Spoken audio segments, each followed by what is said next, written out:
আসসালামু আলাইকুম। গাজার এত ভয়াবহ মৃত্যু আমার জীবনে দেখিনি জাতিসংঘের মহাসচিব। আমি জাতিসংঘের মহাসচিবকে কিছু প্রশ্ন করতে চাই যে আপনারা যে গাজায় গিয়েছেন, সেখানে আপনারা পর্যবেক্ষণ করে দেখেছেন যে এত ভয়াবহ মৃত্যু আপনারা কখনো দেখেন নাই। তাহলে আপনাদের এই মানবাধিকার, এই জাতিসংঘ থেকে কি লাভ? যেখানে গাজাবাসীকে ইসরায়েলিরা ধ্বংস করে ফেলছে। আপনারা জানেন এই যুক্তরাষ্ট্র সেখানে অস্ত্র দিচ্ছে গাজাকে দখল করার জন্য। এবং গাজাকে একটা ইসরায়েলের রাষ্ট্র হিসেবে করার জন্য তারা অস্ত্রপাতি যা কিছু সব দিচ্ছে। সেখানে পশুর মতো মানুষ গুলি করে মারছে। তাদের খাবার থাকতেছে না, তাদের কোনো কিছু থাকতেছে না, অসহায় তারা ছুটে বেড়াচ্ছে। হামলা মামলা দিয়ে একবারে ধ্বংস করে ফেলছে। আমাদের কথা হচ্ছে এই যে জাতিসংঘের মহাসচিব শুধু না, সারা বিশ্ব থেকে সবাই জাতিসংঘে যখন ভোট হয়ে এলো, বিপুল ভোটে কিন্তু এই জাতিসংঘে পাশ হয়েছে। ফিলিস্তিন স্বাধীন রাষ্ট্র হিসেবে পাশ হয়েছে।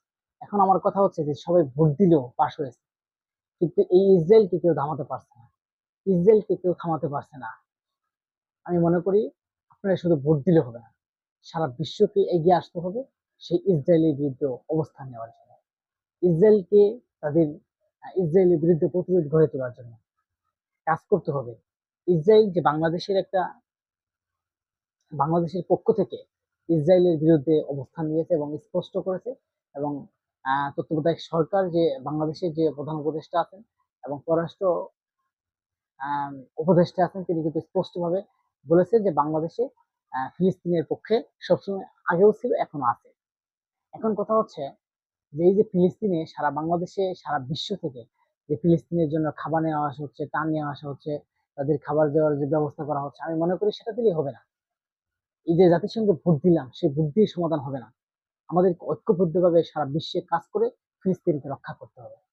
এই গাজাবাসীর বিরুদ্ধে কাজ করতে হবে। ছোট্ট একটা রাষ্ট্র গাজা, আপনার সরি, ছোট্ট একটা রাষ্ট্র হচ্ছে ইসরায়েল। সেই ইসরায়েলে অস্ত্রপাতি দিচ্ছে যুক্তরাষ্ট্র, কিন্তু যুক্তরাষ্ট্র কি মানবাধিকার? আমার কথা হচ্ছে এই যে এইভাবে মানুষকে মারছে, মানুষের কি মূল্যায়ন নাই? জাতিসংঘর মহাসচিব নিজেই যাই দেখেছেন যে তার জীবনে কখনো দেখে নাই এরকম মারা। তাহলে আপনারা যে এরকম দেখেন নাই, তাহলে ইসরায়েলের বিরুদ্ধে ব্যবস্থা নেন না কেন? জাতিসংঘ যদি ইসরায়েলের বিরুদ্ধে ব্যবস্থা নেয়, ইসরায়েলে যদি কঠিন বার্তা দেয়, ইসরায়েল যদি সতর্কতা বার্তা দেয় যে যদি তুমি আরেকটা গুলি চালাও, আরেকটা মারের চেষ্টা করো, তাহলে আমরা এই ইসরায়েলকে ধ্বংস করে দেবো এবং ইসরায়েলকে সারা বিশ্ব থেকে মুছে ফেলবো। এরকম একটা ঘোষণা দেওয়ার দরকার। আমরা যে বিশ্লেষণ যারা আছি, যারা আমরা বিশ্লেষণ করছি, জাতিসংঘের মহাসচিবের সাথে আমাদের একতা বোধ আছে, এবং জাতিসংঘে যেভাবে আমরা নিউজে দেখছি, যেভাবে মানুষকে মারা হচ্ছে, ঘর বাড়ি ধ্বংস করে দিচ্ছে, মেরে ফেলা হচ্ছে, তাদের খাবার পাচ্ছে না, পুষ্টিজনতা ভুগছে, তাদের পানি পাচ্ছে না, খাবার পাচ্ছে না, বিভিন্ন সমস্যা তাদেরকে আছে। কিন্তু আজকে বিশ্ব মানবতার বলে ফেরিওয়ালা, বিশ্ব চেয়ে চেয়ে দেখছে, জাতিসংঘ চেয়ে চেয়ে দেখছে। জাতিসংঘের মহাসচিব বলছে যে বিশ্বে আমি এরকম দেখি নাই, এরকম মৃত্যু দেখি নাই। আপনি এরকম দেখেন নাই, তাহলে ব্যবস্থা নেন না। আপনারা তো নিজে প্রমাণ দিয়ে দেখছেন। আর বিশ্বের যে জাতিসংঘের যে গোয়েন্দা সংস্থা আছে বা জাতিসংঘের যে পর্যবেক্ষণ আছে, তারা গিয়েও কিন্তু কিছুদিন আগে দেখছে যে এটা আসলে ইসরায়েলরা যেভাবে মারছে সেটা প্রমাণ হয়েছে। আসলে অনেকদিন ধরে মারতেছে, এখন আপনার প্রমাণ বললেন যে এখন প্রমাণ আছে।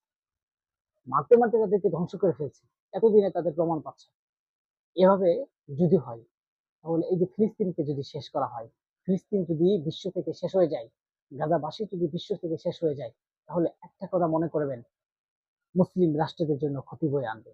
মুসলিম রাষ্ট্র যেগুলো আছে সেগুলো এক এক করে শেষ করার তারা চক্রান্ত করবে, এক এক করে ধরার চেষ্টা করবে। কারণ যেখানে কাতার, লেবানন, আপনার যে সৌদি আরব, বিভিন্ন দেশ, যে বড় বড় রাষ্ট্র আছে, তাদের সাইটে যারা বড় বড় রাষ্ট্র আছে, তারা কিন্তু এই গাজাবাসীকে মারছে, তারা চেয়ে দেখছে।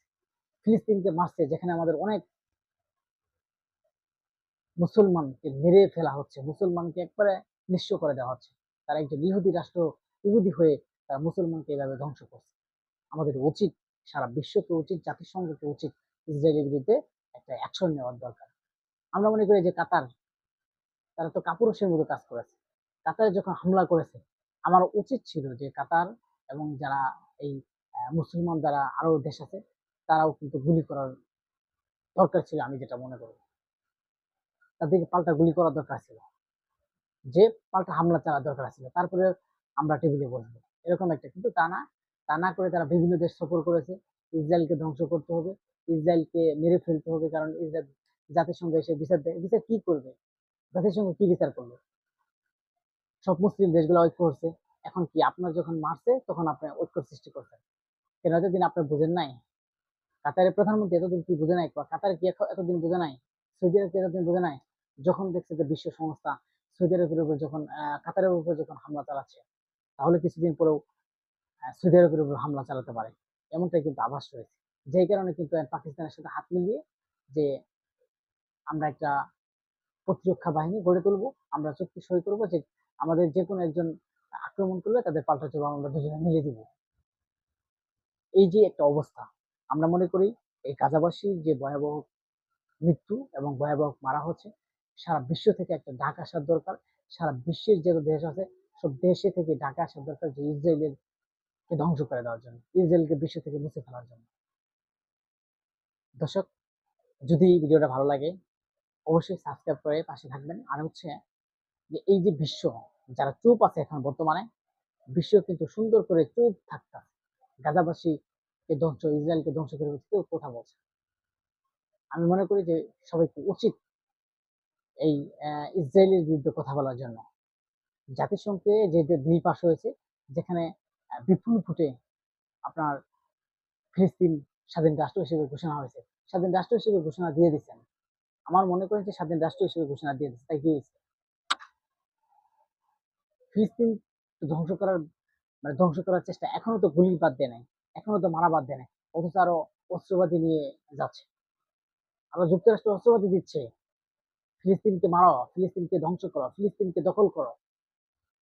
আজকের বিশ্বের মুসলিম বিশ্বের দেশগুলো সব চুপ, সবাই ভোট দিচ্ছে ফিলিস্তিনের পক্ষে, কিন্তু আসলে কেউ কাজ করছে না পক্ষে। আমি জাতিসংঘে ভোট দিলাম যে ফিলিস্তিনের পক্ষে, আমরা ফিলিস্তিন যেভাবে মারছি এটা আমরা সহ্য করি না, ভালো কথা, আমরা কি অ্যাকশন নিচ্ছি?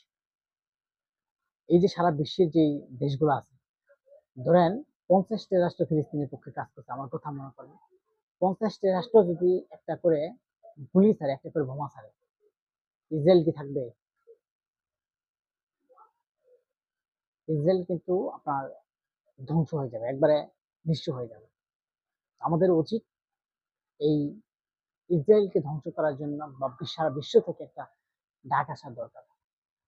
কারণ এই মুসলিম দেশগুলোকে এভাবে মারা হচ্ছে, তার কোনো প্রতিবাদ হচ্ছে না। কারণ আমরা আল্লাহর কাছে, যারা মুসলিম বসে আছেন আল্লাহর কাছে দোয়া করেন যেই গাজাভাষীকে আল্লাহ তাআলা যেন হেফাজত করেন, এবং এই মুসলিম বিশ্বকে এবং তার কর্তৃত্বে যাতে বিশ্বের মুসলিমকে হেফাজত করেন, এবং তাদের এই ইসরায়েলকে ধ্বংস করার একটা চেষ্টা করেন। আল্লাহর কাছে এটাই আশা করি, ইসরায়েলকে চিরতরে ধ্বংস হয়। কারণ সেই একটা কথা আছে যে আমি পরের গায়ে, পরের চালে যদি আমি ঢিল মারতে চাই, আমার চালের উপরে কিন্তু পাথর পড়বে, এটা কিন্তু বাস্তব। আপনি বলতে পারেন যে আমি একজনের কাছে ঢিল মেরেছি, আমার মনে তো পাথর পড়ে নাই, আপনার কাছে না পড়লে আপনার ছেলে মেয়ে বা আপনার আত্মীয় স্বজন আপনার উপরে পড়ে, সেটা বাস্তব কথা।